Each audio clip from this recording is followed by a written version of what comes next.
Hi everyone, it's Millie here. Thank you for joining me. Today I want to talk about posture and why I think it's important to have as good a posture as you can have. There's been quite a lot of chat recently on social media with some of the other fit pros about poor posture and whether it's important or not. I do think that it is important, and I'm just going to tell you a few reasons why I think that. So first of all, when we're talking about poor posture, we're looking at the upper back position, we're looking at the lower back position and what's happening at the pelvis, as well as the head. And that also then translates into what's happening at the knee joint and into the ankle joint as well, because the whole thing is completely connected.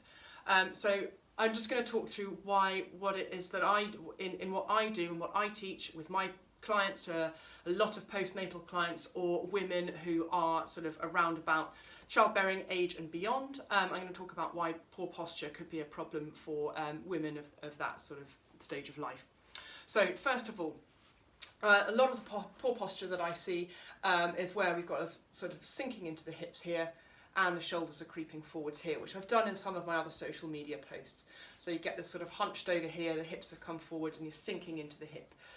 In doing this, that sort of locks the knees out and it just switches off a load of muscle groups that we have, which if we were using them effectively, then we'd be able to stand upright. So in having poor posture, these are some of the side effects that can occur from not having a great posture. First of all, headaches, where your neck is then in a different position, it can loll forwards. A lot of postnatal clients get this kind of hump right at the top, sort of bottom of the neck, right at the top of the spine here. That can cause things like headaches where the head's lolling forwards. You can get a constricted lung capacity where you're slumped forwards like this. The ribs are sort of digging in here and you get that constricted lung capacity, so we're unable to breathe effectively and really fill those lungs with air and really get oxygen around the body. In that similar position, we're also constricting some of our internal organs here, so in the stomach and the intestines. Again, if those ribs are pushing down on it, that sort of restricts some of those organs there, puts pressure on the organs.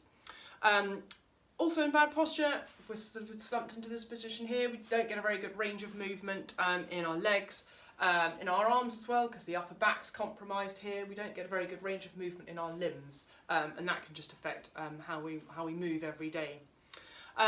Also, another one is just pain. Pain in the back here, in the upper back, particularly where shoulders are coming forwards. Pain in the lower back, where we've switched these muscles sort of off here, and it's switch these muscles off by sinking into the hips, causing the lower back to have to overwork and putting a lot of pressure on into there.